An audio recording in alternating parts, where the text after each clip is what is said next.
Olá, pessoal, boa noite, tudo bem? Vou conseguir gravar, isso para mim já é uma bênção, né?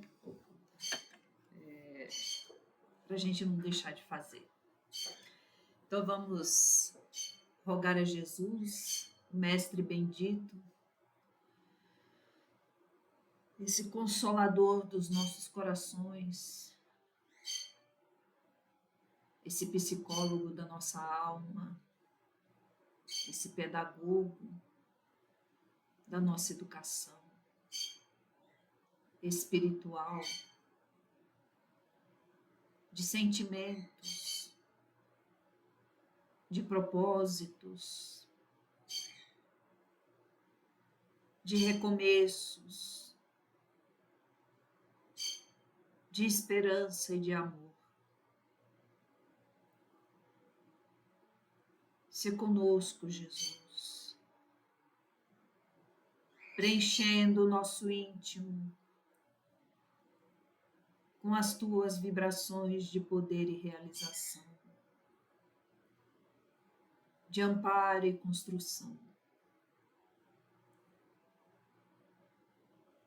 Que possamos mais uma vez, reunidos em torno do teu nome,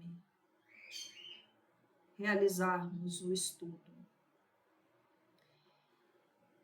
de O Livro dos Espíritos, reiniciando a tarefa neste ano de 2026. Obrigada, mestre. Obrigada aos amigos espirituais que estão conosco, que assim seja. Então, pessoal, vou conseguir gravar.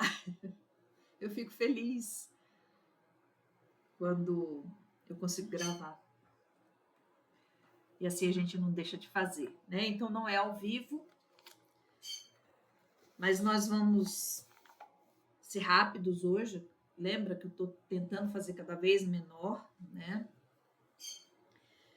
Estamos no livro 4, o capítulo 1, Penas e Gozos Terrenos, o item 1, Felicidade e Infelicidade Relativas, que eu estou dividindo em vários episódios, porque ele é bastante longo.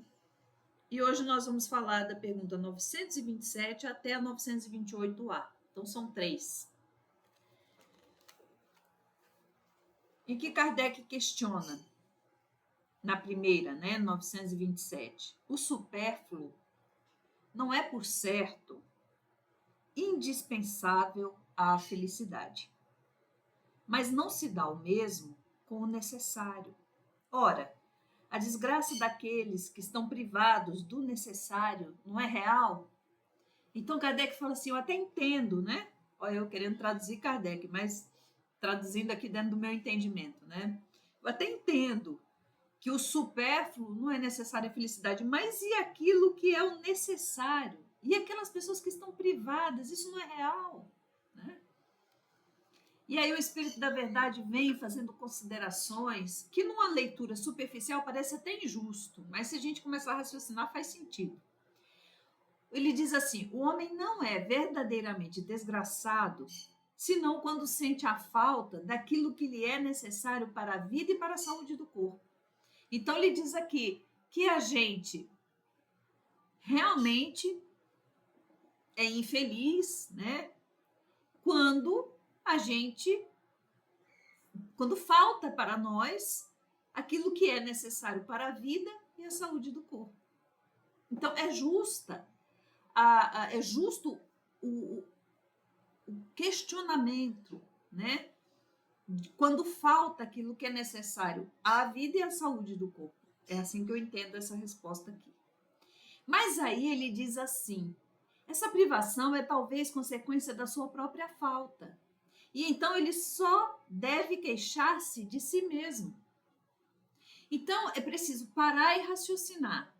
Será que não é consequência, a privação de hoje não é consequência do que registramos na consciência de mácula resultado de comportamentos do passado para que hoje aprendamos a valorizar. Mas alguém pode dizer, não, Sônia, mas é que tem gente, por exemplo, eu venho citando esse exemplo, tem gente que é tão corrupta que tira do outro a oportunidade, eu vim pensando muito nisso, tira do outro a oportunidade de ter aquilo que é básico para a sua própria vida e para a saúde do corpo. E o Espírito da Verdade reconhece isso aqui. Porque ele fala em seguida, se a falta fosse do outro, a responsabilidade caberia a quem tivesse causado. E aí pode vir outra pergunta, mas não é injusto então? Como é que Deus permite isso? Na verdade, o que Deus permite é colocar nas mãos desses seres a oportunidade de realizar o bem para o próximo. Quando ele não realiza, sempre haverá, gente, o amparo divino. Então é porque estamos faltando, quando a miséria acontece, estamos faltando com a nossa responsabilidade, com o nosso dever do homem de bem. Que é o quê? É o básico. Eu sempre falo isso para vocês. Realizar a caridade com bens materiais é o básico, se isso está ao nosso alcance. Então, é responsabilidade nossa. Ah, Sônia, não, era do político que tinha que fazer. De fato, inicialmente era dele. Mas ele se ausentou e por isso Deus vai faltar para aquele que necessita? Se a gente pode realizar, não. Porque senão a gente fica assim, ah, não, mas a responsabilidade é do político. Ele não fez, então eu não vou fazer nada. Mas aí entra a nossa responsabilidade. Porque Deus realiza os seus amparos ao próximo através do próximo. Um através do outro. E aí Kardec pergunta assim, no 928, pela natureza especial das aptidões naturais, Deus indica, evidentemente, a nossa vocação neste mundo. Muitos males não provêm do fato de não seguirmos essa vocação? Olha a resposta. E eu pensei muito, gente, nessa 928, nessa 928A, essa modinha que está de influenciador digital, né? Pessoas falando do nada que leva para um lugar nenhum, apenas estimulando que a vida feliz é aquilo que traz de bens materiais, só quem tem aquilo que favorece uma estética, então façamos plásticas, aparentemos, né, ter coisas e marcas e aparências. Então, eu pensei muito nesse pessoal. E que arrasta multidões iludidos igualmente que acreditam, né, que isso é o que vale. E a gente sabe que não é, né, gente? A gente sabe que a gente é espírito e que tudo isso passa, tudo isso é efêmero. Ou alguém vai ficar com o corpo físico, por mais que tenha plástica, por mais que tenha recursos financeiros para todos os tratamentos e terapias, o corpo físico vai deteriorar. Ele é passageiro, não tem jeito. Então ele responde assim: isso, na verdade, e muitas vezes são os pais que, por orgulho ou avareza, fazem os filhos se desviarem do caminho traçado pela natureza, comprometendo-lhes com isso a felicidade. Então, isso é verdade, ele diz. Isso é verdade, o Espírito da Verdade diz, né? Às vezes, aptidões naturais, sabe, a gente desenvolve, para reencarnar não é fácil. A gente tem uma série de, vou colocar aqui, protocolos divinos, né, processos divinos para poder conseguir a oportunidade da reencarnação, inclusive treinamento de habilidades, de aptidões que são muito necessárias a cumprimento de missões, vou colocar assim, missões nossas dentro de um planejamento reencarnatório. E aí, meus amores, o que a gente faz? Chega aqui e fica achando que é melhor escolher uma profissão só que dê dinheiro, é melhor fazer algo, caminho mais fácil para levar vantagem. E aí isso vai, é como se a gente pegasse uma ferramenta preciosa e jogasse fora. vai deteriorando a oportunidade reencarnatória, vai criando obstáculos e muitas dificuldades e muita infelicidade. Né? Aí às vezes a gente culpa, mas por que eu nasci nessa família? Por que eu nasci nessa casa? Por que eu tenho essa profissão? E às vezes a gente culpa o que está fora, sendo que às vezes não, quase sempre, invariavelmente, 99,999% das vezes são escolhas nossas. É isso que ele explica aqui na 928A, que Kardec refaz a pergunta. Então, considerais justo que o filho de um homem de alta sociedade fabricasse tamancos, por exemplo, se fosse essa sua aptidão? Aí o Espírito da Verdade coloca Kardec, pontua, né, ajusta, alinha o pensamento de Kardec, fala assim, não se precisa cair no absurdo nem no exagero. A civilização tem as suas necessidades. E o que o Espírito da Verdade está falando aqui? Não precisa, não é uma questão de aparência social ou de queda, né, do afazer social. Você não precisa, para provar evolução espiritual, estar abraçando, sair da sua condição social e ir para se autonegligenciar do ponto de vista financeiro. Não é esse o propósito. E ele explica bem isso aqui, o Espírito da Verdade. Ele fala assim, porque o filho de um homem da alta sociedade, como dizes, teria de fazer tamancos se pode fazer outras coisas. Ele poderá sempre se tornar útil na medida de suas faculdades, se não as aplicar em sentido contrário. Isso serve para todos nós, não é só para a pessoa que pertence a uma classe social avantajada, abastada. Não é. Se tornar útil na medida das suas faculdades. Essa é a missão, está lá no livro do Céu e Inferno. A gente já trouxe isso aqui, assim, exaustivas vezes, né? Cansativas vezes. Tantas vezes que eu já trouxe, ficou cansativo. Assim, por exemplo, em vez de um mau advogado, poderia ser talvez um bom mecânico, e etc. Então, não é uma questão, veja, não é uma questão de status profissional, é uma questão de ser útil na medida das nossas faculdades. Ser útil. Aí eu lembrei aqui, né, da lei de trabalho, né? Toda ocupação útil é trabalho. Né, conforme está explicado aqui nas leis divinas. E aí Kardec faz uma consideração, já a gente caminhando aqui para o final. Kardec faz uma consideração a respeito dessa explicação, né? Faz uma explicação, uma consideração a respeito dessa pergunta. Ele diz assim, o deslocamento de sua esfera, isso aqui é muito importante, eu penso que tem acontecido muito isso aqui hoje em dia. O descolamento de sua esfera intelectual própria é seguramente uma das causas mais frequentes de decepção. A inaptidão para a carreira abraçada é uma fonte inesgotável de reveses. Depois, o amor próprio vem juntar-se a isso, impedindo o homem de recorrer a uma profissão mais humilde e lhe mostra o suicídio como o supremo remédio para escapar ao que ele julga uma humilhação. Tem sido muito frequente, né? A desqualificação, por exemplo, do CLT, né? O que é CLT? Consolidação das Leis do Trabalho, né? Que é a pessoa que tem a carteira assinada.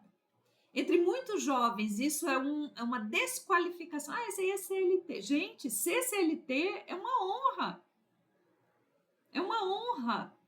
Obviamente, se temos dentro da relação de trabalho um respeito, porque é uma desonra em qualquer ambiente haver uma relação de trabalho de desqualificação. E aí você pode ser CLT ou não, é horrível, né? Você pode ser um grande empresário, você pode ser o CLT, você pode ser um PJ, né, uma pessoa jurídica. Se não houver o respeito, não é dinheiro que pague. É um martírio. Então, sempre que houver respeito nas relações, dignificação do trabalho de ambas as partes envolvidas, ou de todas as partes envolvidas, há dignidade, há propósito espiritual. E aí ele continua aqui. Se uma educação moral o tivesse preparado acima de todos os preconceitos do orgulho, jamais ele seria apanhado desprevenido. E eu venho falando isso em relação a nós, mas principalmente as crianças, né? Porque eu falo das crianças e falo agora hoje de nós, porque se não fizermos o trabalho em nós, essa defesa moral e espiritual, a gente cai. E sem fazer isso em nós, como é que a gente consegue ajudar uma criança? Como é que a gente consegue ajudar um jovem? Então, vou falar uma coisa para vocês que eu penso que sempre me ajudou muito, é refletir no bem que existe ao redor. E refletir, quando chega uma queixa de um comportamento de alguém, eu fico sempre pensando assim, gente, será que eu faço isso? Será que eu olho para a vida dessa forma? Principalmente se é alguém que vive reclamando, que nada tá bom, a pessoa tem tudo, mas ela tá sempre infeliz. Gente, isso tá assim, ó, de gente. E aí eu fico falando, gente, de tudo que aconteceu, às vezes acontecem coisas ruins comigo, eu fico muito triste. Aí eu falo, gente, mas espera aí, aconteceram 5 coisas ruins. Eu estava falando isso hoje com a Mariana. Mariana, em 2025 aconteceram 5 coisas bem ruins comigo.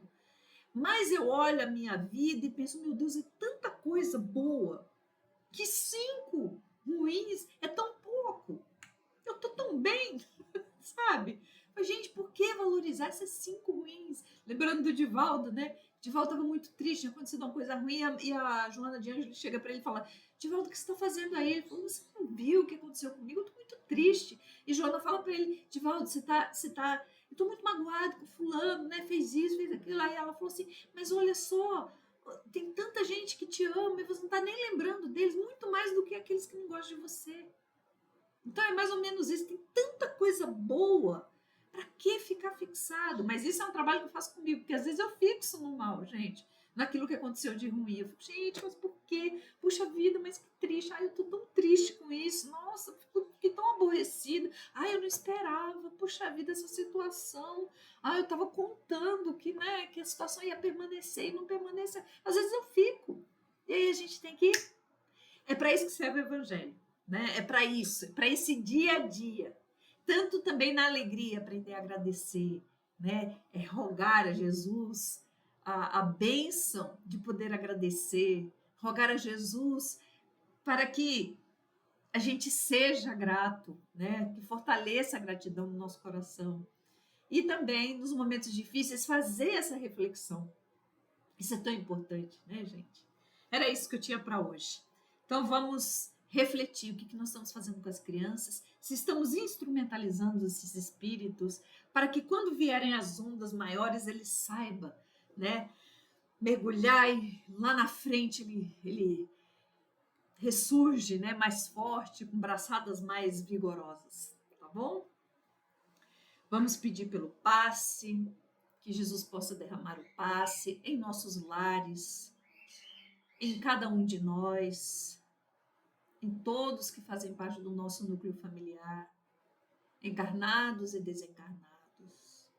Que o amparo possa se fazer para cada um, a reorganização dos centros de força, para que possamos ter essa sensação agradável de que reunirmos forças, de que somos capazes e de que iremos adiante nas soluções de tudo o que se nos apresentar.